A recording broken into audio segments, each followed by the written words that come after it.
All the nursery owners know him. Lynn Bingham, he works on all the sprinkler systems at the temples and all that, and he's retired, but he just has fun doing all these things. He had this little machine called a bricks machine, and it tests the nutrient density. So he says most of the grocery store tomatoes test at a 4 to 5. Some of your cherry tomatoes will test higher, 8 or 9. He tested our cherry tomatoes in there, and they tested at a 14 in nutrient density. Wow. Off the charts, because it only went up to 12. It was really amazing. We love to grow fun things up high and create shade, so I started doing this with the gourds and the pumpkins and squash.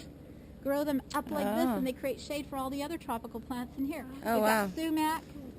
It's really beautiful. We love using sunflowers.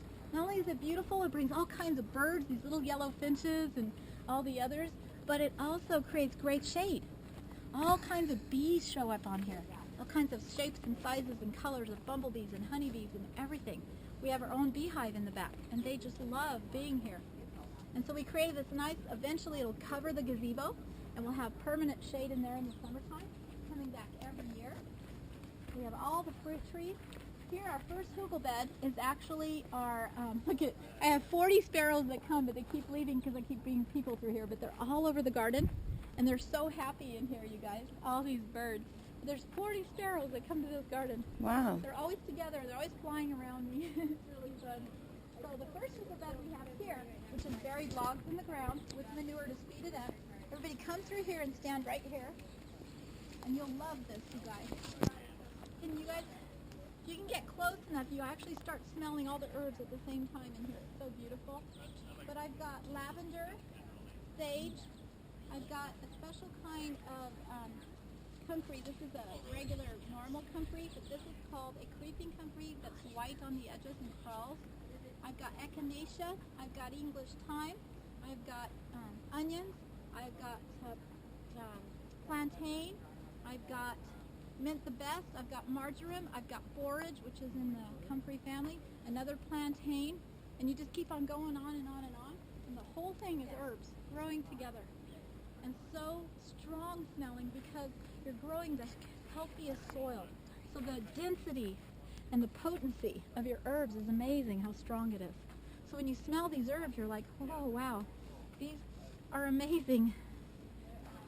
Pass these around, you guys. Pass this around. Smell And they come back the potency. And these are all perennial, so they'll come back.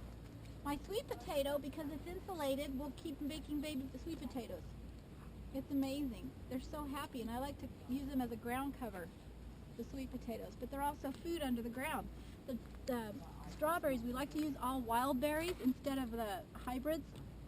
You take away the thorns, you take away all the things, you take away the flavor. So we like the wild blackberries, the wild raspberries, strawberries. So these are little beautiful wild strawberries, and those little tiny guys, they have so much flavor, so much more than the strawberries you buy at the store. Wow. It is wonderful. But you see how it's just starting to develop into this little forest of all these plants. We got pasta berry, buffalo berry on the end there. 32 varieties of berries will grow in here, and they'll become big, beautiful bushes that'll just sit there, and you just pick berries in different times of the year. You don't even realize how many berries can grow in the state of Utah. You start finding out. Sister Pearson used to grow, Trina told me, a dewberry that was so delicious, it died. So we're going to hunt down a dewberry. We got to have dewberries, we decided. It's so much fun. I love your sandals, they're so cute. And here we've got some tarragon, some echinacea, some black-eyed Susan, some yarrow. In our pond over here, we've actually got water celery, watercress, water lettuce, water hyacinth, lotus growing in there so far. Wow. And creeping jenny that's also edible, that's on the outside and will grow into the water. And it's a really pretty ground cover. We've got our little flax coming up right now, my 4th crop this year. We've got some lobelia, we've got some yarrow. Do you know that I had a tree that was so overloaded in July, our first peaches, that I tried to support it, but I didn't do enough, and it cracked a main branch. I came out here one night with my students. I said, you guys, you're going to hold the branch together, but first let me go run in, and I made an infusion of fresh comfrey, yarrow, calendula, and plantain. My herbalists, I called all of them. I said, what do I do? It's a tree, I got to save it. And so they told me what to do. I infused it in the oil. We cooled it off. We put it down the middle of the branch. We used the tree tape, which is like gauze, taped it up really good, and he's healing. It looks like a little bandage I'll show you up there. It's just really amazing what you can do with your own herbs in your garden. Not just for you and your animals, but your plants and your trees. If you know about those, it's amazing what you can do.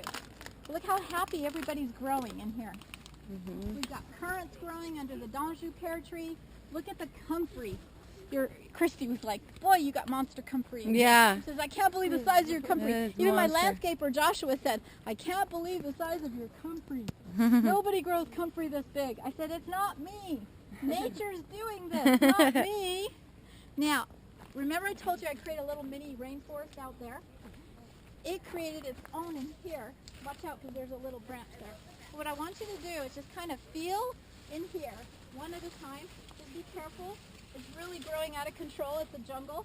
But feel how nice and cool it is in here while it's 10 degrees hotter out there. Watch the branch right there, okay? I just want you to feel the effect of how cool it is in there. It's absolutely wonderful. Oh, wow. Into a little rainforest, Wow. wonderful. It's like, you know, when you want to take a cool shower because you're sweating in the heat, I just walked in there. How do you water? That's nice. Now, Amazing. in the beginning, before it gets established, you set up sweating soaker hoses. And like my squash thing, I've got to run that once a week.